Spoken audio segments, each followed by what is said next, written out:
महाराज जी, कभी कभी मैं अपनी नौकरी और अपने भविष्य को लेकर असुरक्षित महसूस करता हूँ और ये असुरक्षा मुझे बहुत परेशान करती है। इस चिंतन असुरक्षा को दूर करने के लिए क्या है मैं कि क्या कर जब सकता तक भगवान का भरोसा नहीं होता तो जीव फिर अपनी हैसियत से चिंतन करता है, तो उसे परेशानी हो जाती है कि अगर ऐसा हुआ तो फिर क्या होगा, अगर ऐसा हुआ तो क्या हुआ, फिर वो परेशान हो जाता है।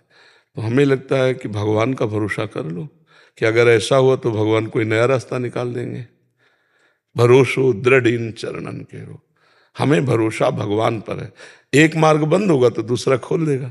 अच्छा, भगवान का भरोसा नहीं तो विचलित तो हो ही जाओगे फिर, क्योंकि संसार में जैसे आपका नौकरी के द्वारा पूरा परिवार पोषण हो रहा है, तो मन में लगा अगर नौकरी छूट गई तो हम चिंतित हो जाते हैं अपने बोझा लेकर के। और यदि हम भगवान को ही बोझा दे दें कि आज जो मुझे नौकरी से ऐसे दिला रहा है, कल वो हमारी कहीं और व्यवस्था कर देगा, तो आज निश्चिंत हो जाओगे आप।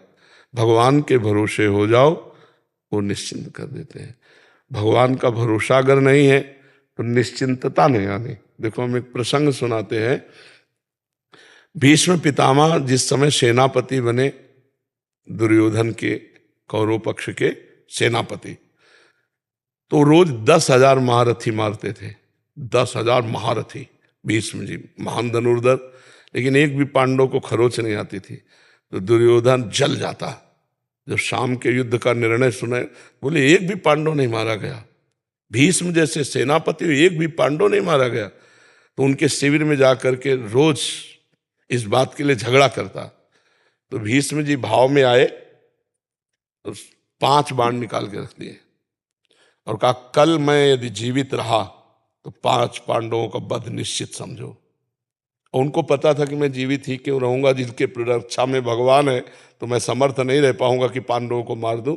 पर ये रोज रोज कहता, तो उन्होंने, अब ये खबर फैल गई पूरे दोनों शिविरों में कि भीष्म ने प्रतिज्ञा की कल 5 पांडवों का वध होगा। इतने में द्रौपदी जी आ गई। बोले प्रभु सुना? बोले हाँ सुना कि 5 पांडवों के वध का उन्होंने 5 बाण निकाल लिए। द्रौपदी जी का अच्छा अपने दासी के कपड़े लाओ। भगवान ने दासी के वस्त्र पहने। द्रौपदी का आगे आगे चलो भीष्म पितामह के शिविर की तरफ, पीछे दासी आगे द्रौपदी। सब कोई समझ रहा है कि दुर्योधन अभी आशीर्वाद लेके गया है, 5 पांडव, तो किसी ने रोका ही नहीं। सीधे भीष्म जी के सामने गए। वो संध्या के समय जप कर रहे थे, जाकर प्रणाम किया पितामह। तो उनको भी यही बात समझ में आई कि दुर्योधन की पत्नी आई है। दुर्योधन की पत्नी आई क्योंकि दुर्योधन अभी गया है कह करके। तो हम 5 पांडवों के वध का प्रण किया, तो प्रसन्न होकर बताया होगा, तो तो उनका सौभाग्यवती भव। संध्या का समय था। तो द्रौपदी जी ने हटाया और कहा कि आप प्रण करते हो सौभाग्य उजाड़ने का और आशीर्वाद देते हो सौभाग्यवती भव का, हम क्या माने कि कौन सा भीष्म सत्य है, सौभाग्य उजाड़ने वाला या सौभाग्य देने वाला?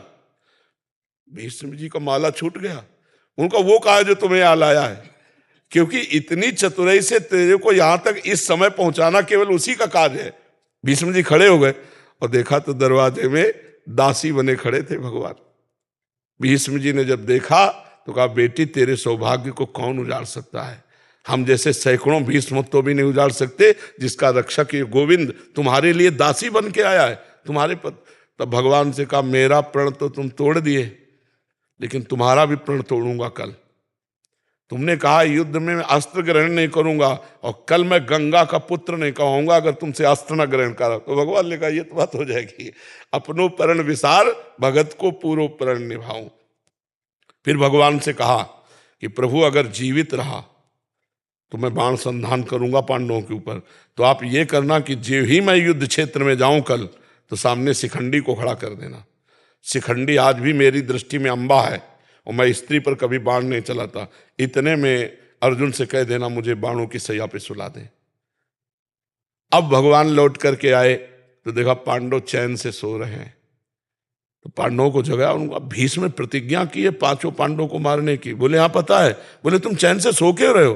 बोले जिसके तुम रक्षक हो तो चैन से हम सोए, आप खुद व्यवस्था करो। तो समझ रहे हो ना, अगर भगवान का भरोसा है तो चैन से सोओगे, वो व्यवस्था खुद कर देंगे। और भगवान का भरोसा नहीं तो अपनी परेशानी, अपनी जिम्मेवारी लेने पर हम परेशान हो जाएं, क्योंकि हम मनुष्य हैं। हमारी क्षमता ईश्वरीय शक्ति के आगे नहीं है। अगर ईश्वर का तो ईश्वरीय शक्ति के आगे किसी का ऐसा नहीं कि कार्य बिगड़ जाए, सदैव बनते ही पाया गया है। तो आप भगवान का भरोसा लीजिए, चिंता मत कीजिए, थोड़ा नाम जप कीजिए और भगवान के आश्रित रह के होगा वही प्यारे जो राम जी को भाएगा। और राम जी है मंगल भवन अमंगल हारी, अमंगल हो नहीं सकता, हो ही नहीं सकता, तो इसलिए